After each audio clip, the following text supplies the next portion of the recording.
Hi, I'm Kevin Tame, and welcome to the Maester's Path. Today I'm playing the Targ Crossing deck and that I've been playing, the 2017 World's Championship deck, and I'm playing against a House Baratheon banner of Tyrell. And from what I understand, Baratheon's ability is they kneel characters, and Robert Baratheon has that ability of getting stronger as characters are kneeled. So the ability to kneel seems really strong, so I got to be able to defend against that.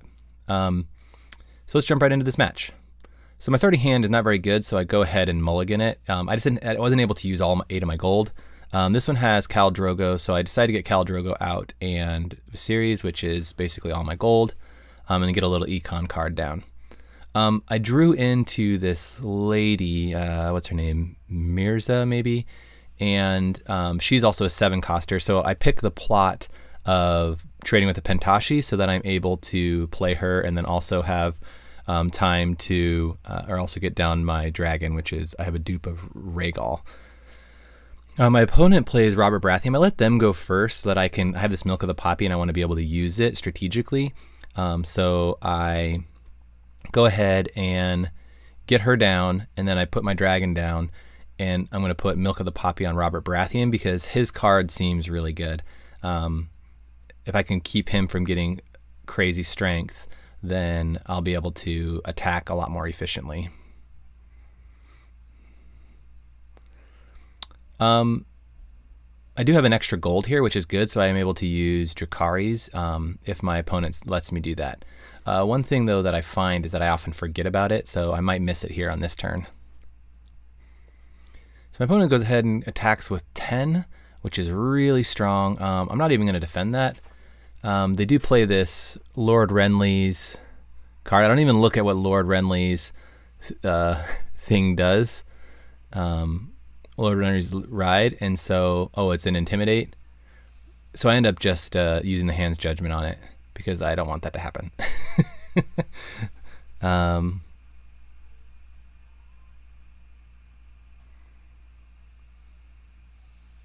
So now that it's my turn, I'm able to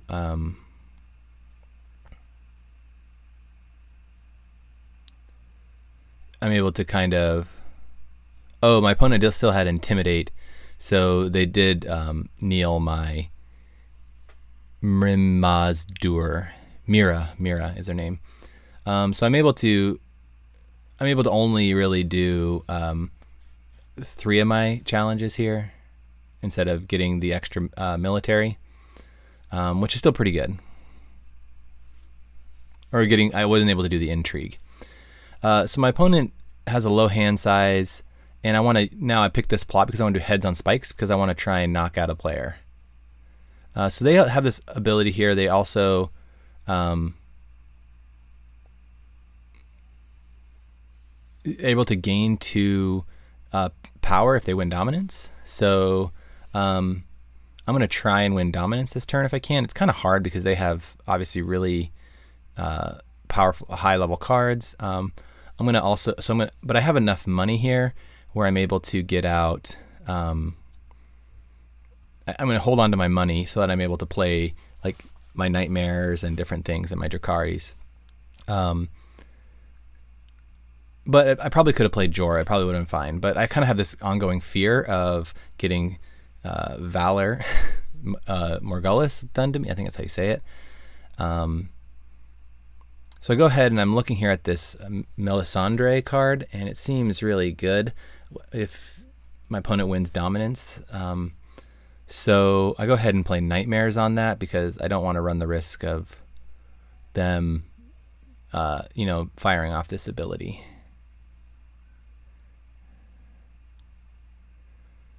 But I realize here also that it's probably a misplay because Nightmares only works on the phase, and so this looks like it's a dominance thing. So I think it's actually a misplay.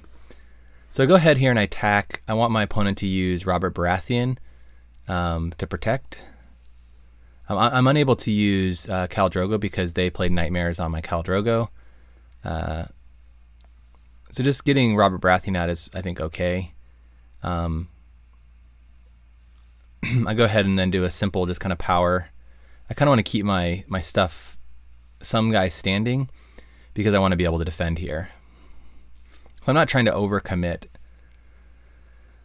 This is a play here where I'm going for intrigue. I have a lot. It's going to take my opponent 2 characters to be able to defend that. So they use them. They do win it. However, I think they had to, because otherwise I use Mira's ability to kill one of those characters. So they have to kind of overcommit there. And then that I'm able to then defend against the one power play that they take, and I'm able to win dominance and also get the power from that.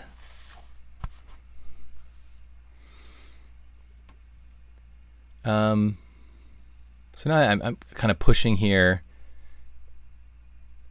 my board, expanding it out quite a bit. And my opponent's ability, I'm reading here that I'm not able to play triggered abilities. So that doesn't help me.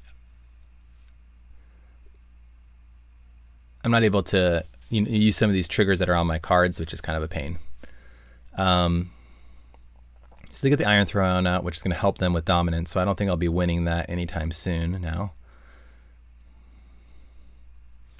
So I go for a big attack here, which is 7, which is going to force my opponent to use 2 of their characters if they really want to win, but they just go ahead and defend with Robert Baratheon. But they got this boost from Marjorie Tyrell, which I didn't really foresee that's going to help them win, so I kind of missed that opportunity. It might have been better for me to commit another person to that attack, because I do get 2 attacks here. I now go and I commit these 2 to another attack because I want to try and kill off a character.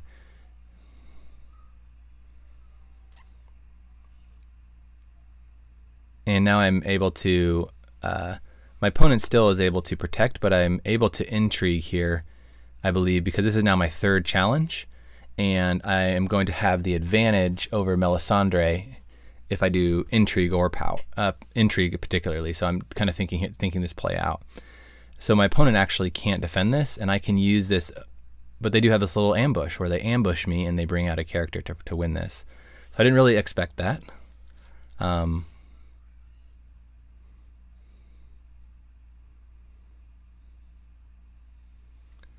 And now I'm really kind of committing a lot here to this.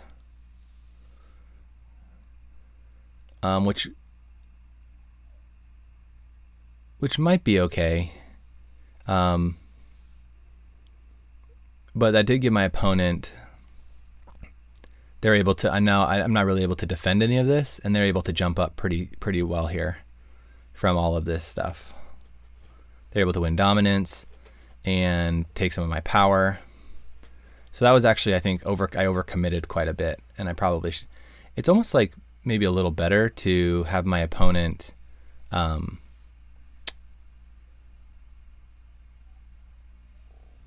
let my opponent what's the word, like, go first. I think it's kind of a mistake to have me, maybe it's better to like me reacting off of them. So they play this wildfire assault, and I have a misplay there where I thought I was required to use remove the attachment from Baratheon. So I asked my opponent. My opponent says, "Oh yeah, you can put it back." I thought that was a requirement, but it's a May ability, I guess. So I end up putting it back onto Robert Baratheon because I obviously want that to be there.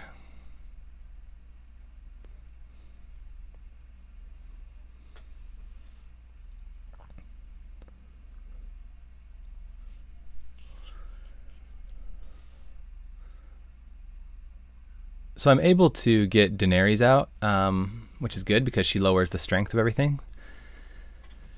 And that way I can, maintain pressure here, so my opponent doesn't kind of run away with this.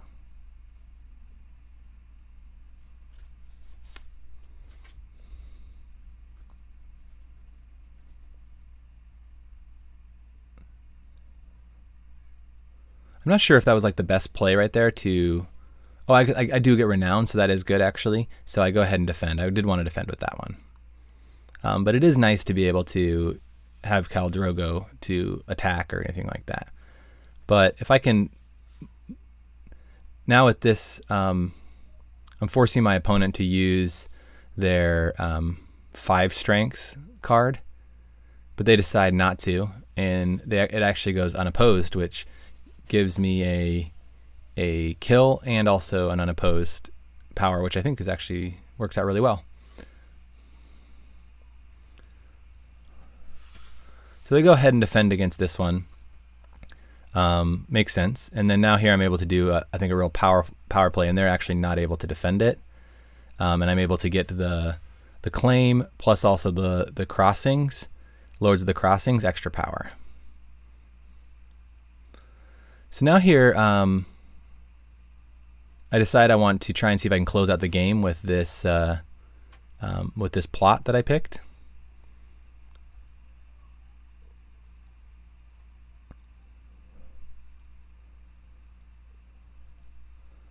To see if I can, but they play a summer card, and that ends up hindering that plan. So I'm just trying to commit a lot of players here to my board so that I can try and win as many of these challenges to be able to get to 15. My opponent there is able to bring out a card and pop these out on me. Oh, they're marshaling. So now I have to like see how I can kind of close this game out.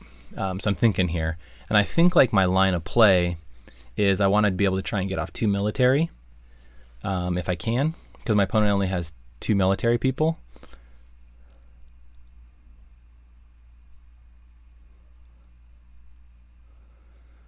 So if I can use the wildling for a stealth. I'm trying to figure out like how I can do that. Right now there's a lot of dead people in their dead pile, so I'm able to do a single here and to defeat them that way. I don't get power for that, but that's okay.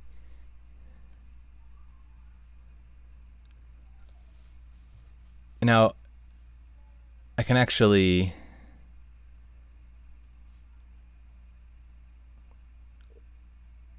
commit quite a bit here so that I can kind of ping their hand. They don't defend, which I'm not actually sure why.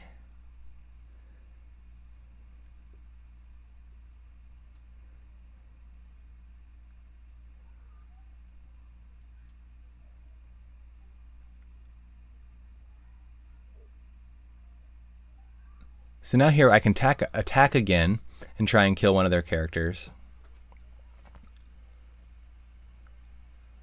I can also go for my power, but I'm going to give one of my characters stealth so that I'm able to do a play here, and stealth Robert Baratheon so that I'm able to protect.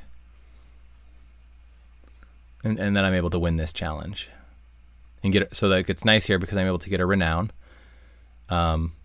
And my opponent isn't unable to defend, and they don't have any characters because since they don't have any. Oh yeah, so that was my right line. So I gave my opponent stealth, and I gave Khal Drogo stealth, and then I do a attack because he has no other characters with an attack symbol, and then I'm able to win that unopposed. I also get renown, and it's also on my crossings challenge, so I'm able to get that extra power. So I'm able to get 3 power in that turn to be able to win the game.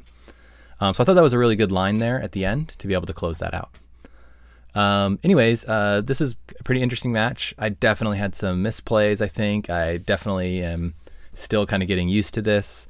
But I feel like I'm slowly kind of improving and beginning to understand a little bit more. And I think it's just me trying to understand the card pool and understand what my opponent is trying to do. That's a big part of the game.